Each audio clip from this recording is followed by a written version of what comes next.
نحمده و نصلی علی رسولہ الکریم اما بعد فاعوذ باللہ من الشیطان الرجیم بسم اللہ الرحمن الرحیم۔ موجودہ حالات کے پیش نظر ہم دیکھتے ہیں کہ بہت سارے لوگ جو ہیں وہ مسائل کا شکار ہیں۔ اب وہ مسائل جو ہیں روحانی بھی ہو سکتے ہیں، جسمانی بھی ہو سکتے ہیں، کچھ کاروباری ہو سکتے ہیں۔ اب اس کی وجہ کیا ہے کہ ہمارے اوپر یہ پریشانیاں کیوں آ رہی ہیں؟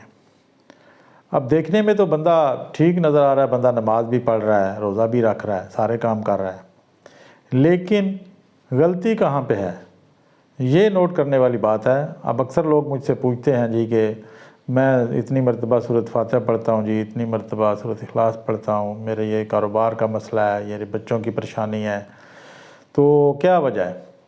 تو جہاں تک میں نے یہ آبزرو کیا ہے، بلکہ میں نے یہ میری پبلک جو ڈیلنگ بہت زیادہ ہے، لوگوں سے ملنا جلنا ہے، تو میں نے یہ کافی لوگوں سے یہ پوچھا بھی ہے کہ آپ کو جو اپنے پاکیزگی کے حوالے سے غسل کے جو فرض ہیں وہ آپ کو پتہ ہیں؟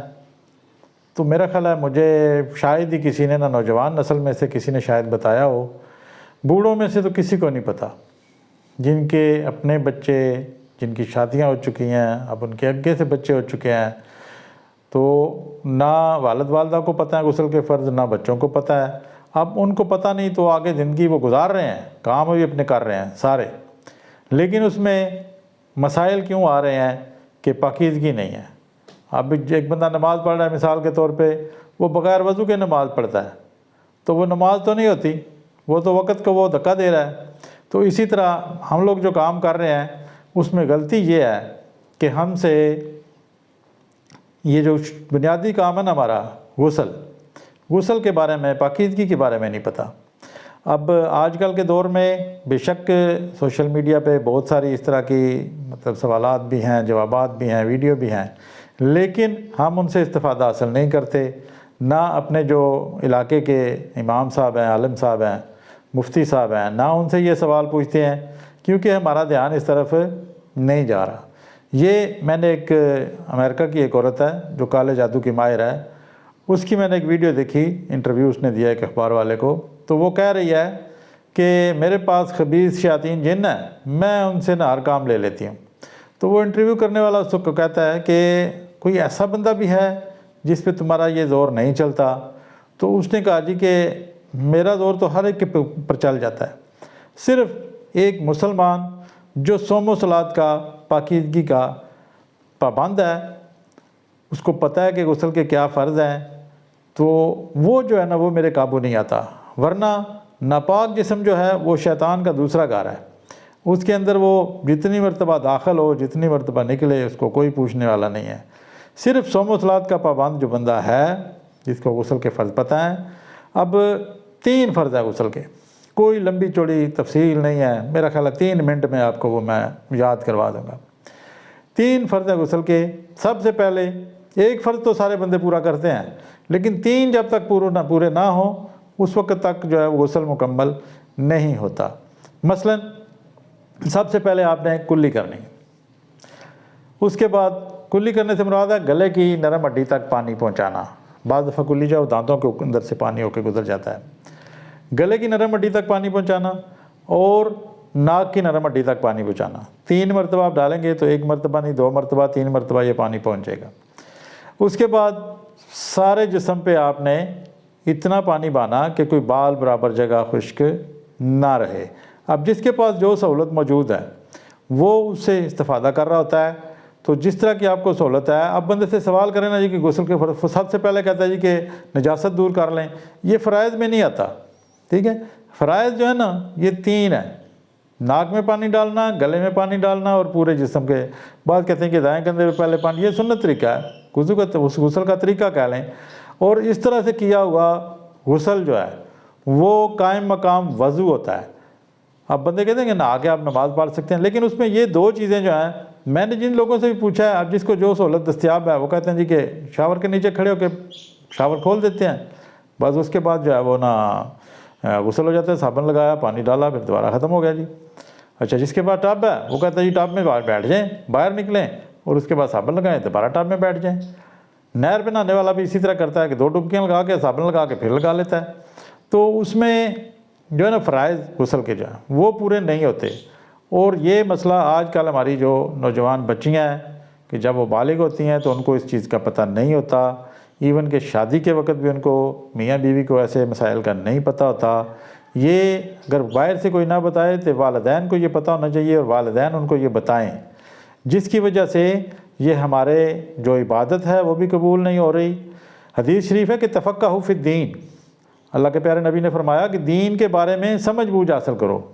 آج کل کے دور میں ہمارے پاس جتنی بھی چیزیں آتی ہیں، ہم 24 گھنٹے کے اندر اندر اس کی جو ہے نا وہ سارا آپریشن کر دیتے ہیں کہ یہ کہاں سے آئی ہے، کس نے بنائی ہے، چلتی کس طرح ہے، خراب کس طرح ہوتی ہے، ٹھیک کس طرح ہوتی ہے۔ لیکن ہم اگر جھجک محسوس کرتے ہیں تو صرف اس بات کے کہ جی ہم اگر اس وقت 60 سال عمر ہے تو کسی سے پوچھیں گے کہ جی غسل کے فرض کیا ہیں، تو وہ کہے گا جی کہ اچھا جی اتنی عمر جو ہے وہ آپ نے ایسے ہی گزار دی ہے۔ ہمارے ایک عزیز ہیں، انہوں نے جمعے کی تقریر میں یہ بات بتائی، تو وہ کہتے ہیں کہ جمعے کی نماز ختم ہونے کے بعد ایک بزرگ آ کے میرے گلے رونے لگ پڑے۔ تو میں نے پوچھا حضرت کیا ہو گیا، کیوں رو رہے ہیں؟ تو انہوں نے کہا پتر اساں تے ساری زندگی ناپاکی سے گزار دیتی ہے۔ تو اس طرح ہمارے جو ہے نا بہت سارے بزرگ جو ہیں اور آج کل جو نوجوان ہیں، یہ سارے اس طرح کے مسائل کا شکار اس لیے ہیں کہ پاکیزگی نہیں ہے۔ جس سمے پاکیزگی ہوگی آپ کا نماز پڑھنے کو بھی دل کرے گا۔ چند روز پہلے میں ایک دکان پہ بیٹھا ہوا تھا چودھری بیچ پہ، تو وہاں پہ ایک بزرگ آ گئے، تو ماشاءاللہ بڑے باریش آدمی تھے، بڑا نورانی چہرہ تھا۔ تو مجھے بیٹھے ہوئے دیکھ کے سلام دعائی، تو انہوں نے اسی طرح بات چل رہی تھی کوئی غسل کے حوالے سے، تو انہوں نے کہ میں اس کی مثال موجود ہوں سامنے۔ میں نے کہا ہم 4-5 بھائی ہیں، میں بالکل نماز نہیں پڑھتا تھا، میرے والد صاحب مجھے یہ کہتے ہوئے اس دنیا سے چلے گئے ہیں کہ بچے نماز پڑھا کر، میرا دل ہی نہیں کرتا تھا۔ میں نے ہر غلط کام کیا ہے، ہر غلط سوسائٹی میں بیٹھا ہوں۔ ایک دفعہ مجھے کوئی ایک اللہ کا بندہ ملا ہے، اس نے کہا یار سب لوگوں کے ساتھ بیٹھتے ہو، کوئی 1-2 مرتبہ ہمارے ساتھ بھی بیٹھ کے دیکھو، ناپسند آئی مجلس ہماری تو واپس چلے جانا جن لوگوں میں سے آئے ہو۔ تو انہوں نے کہا کہ میں اس بندے کے ساتھ چلا گیا۔ اب اس بندے میں کہتے ہیں کہ مجھے مسجد میں لے جا کے نا سب سے پہلے اس نے مجھے نا غسل کا طریقہ بتایا۔ اور جب میں نے غسل کر لیا ہے، جو فرض ہیں وہ پورے کر کے، تو اس کے بعد اب میرا نماز پڑھنے کو بھی دل کرنے لگ پڑا ہے، تلاوت قرآن پاک بھی کرتا ہوں۔ اور وہ بڑے فخر سے انہوں نے کہا کہ الحمدللہ اس دن سے لے کر آج تک میری تہجد بھی قضا نہیں ہوئی۔ تو باقی سارے عزیز و اقارب رشتہ دار کہتے ہیں کہ اللہ کے بندے جب والد کہتا تھا تو تم نے یہ کیوں نہیں پڑھی نماز؟ وہ کہتا جی میرا دل ہی نہیں کرتا تھا۔ اپنا پاک جسم کے ساتھ آپ کا کس طرح دل کرے گا اچھے کام کرنے کو، اللہ کو یاد کرنے کو؟ اذان ہوتی ہے 5 وقت محلے کی مسجد میں، اس میں 10 مرتبہ بلایا جاتا ہے۔ 5 اذانیں جو ہیں نا ان میں ہر حی علی الصلاۃ حی علی الفلاح، یہ انہوں نے بار بار تلقین کیا کہ نماز کی طرف آؤ، فلاح کی طرف آؤ، بھلائی کی طرف آؤ، لیکن ہمیں اس کا مطلب ترجمہ نہیں پتہ، اس لیے ہم نہیں جاتے۔ کچھ جو ہم نے یہ مصروفیات جو بنائی ہوئی ہیں، ٹھیک ہے، یہ موبائل جو ہے یہ بھی ایک بہت بڑی مصروفیت ہے۔ اب جتنا اس کو آپ مصروف ہو جائیں اس کے ساتھ، یہ اتنا آپ کو مصروف کر لیتا ہے۔ آپ اس کو رکھ کے نماز پڑھنے چلے جائیں تو یہ منع تو نہیں کرتا۔ تو میری سب سے یہ گزارش ہے اپنی بہنوں سے، اپنے بھائیوں سے، اپنے بزرگوں سے، کہ آپ اپنے غسل کے حوالے سے بیسک مسائل جو ہے وہ ضرور سیکھیں۔ ٹھیک ہے، میرا نمبر ہے، اگر مجھ سے کال پہ رابطہ کر لیں، واٹس ایپ پہ رابطہ کر لیں، یا اپنے محلے کے یا اپنے ایریے کا کوئی بندہ نہیں مل رہا مجھے بتائیں، میں آپ کے ایریے کا بندہ آپ کو دے دوں گا۔ آپ ان سے یہ بنیادی چیزیں سیکھیں اور دوسرے نمبر پر یہ چیزیں سکھائیں۔ اپنے گھر سے یہ شروع کریں، اپنے گھر کے بچوں کو، بلکہ ایسے بھی بچے میں دیکھ رہا ہوں آج کل کہ جن کو کلمہ نہیں آتا، بالغ لڑکا ہے اور اس کو پوچھا ہے کلمہ، وہ پہلا کلمہ جی نہیں آتا جی۔ تو ہم کس طرح کے مسلمان ہیں؟ ہم بائی نیم مسلمان ہیں کہ ہم مسلمانوں کے گھر پیدا ہوئے ہیں؟ اللہ کا یہ لاکھ شکر ہے کہ اللہ نے ہمیں مسلمانوں کے گھر پیدا کیا اور اپنے پیارے حبیب کی امت میں پیدا کیا، جس میں انبیاء نے خواہش ظاہر کیا کہ یا اللہ ہمیں محمد صلی اللہ علیہ وسلم کا امتی بنا۔ تو ہم شکرانے کے طور پہ اپنے فائدے کے لیے کم از کم 5 ٹائم کی نماز ضرور ادا کریں۔ اس کے بعد آپ کا دل کرے گا تہجد کرنے کو، پڑھنے کو، اس کے بعد آپ کا عمرے کو، حج کو، یہ ساری چیزیں جو ہیں یہ پاکیزگی کے ریلیٹڈ ہیں۔ جب تک آپ پاکیزہ نہیں ہوں گے آپ کا نماز کو دل نہیں کرے گا۔ اچھے کام کرنے کی طرف، یا اس کے ثمرات بھی آپ کو وصول نہیں ہوں گے، ٹھیک ہے۔ اب آپ ناپاک جسم کے ساتھ جتنے مرضی وظیفے کر لیں، جتنی مرضی خیر خیرات کر لیں، کوئی اس کا مطلب آپ کو فائدہ نہیں ہوگا۔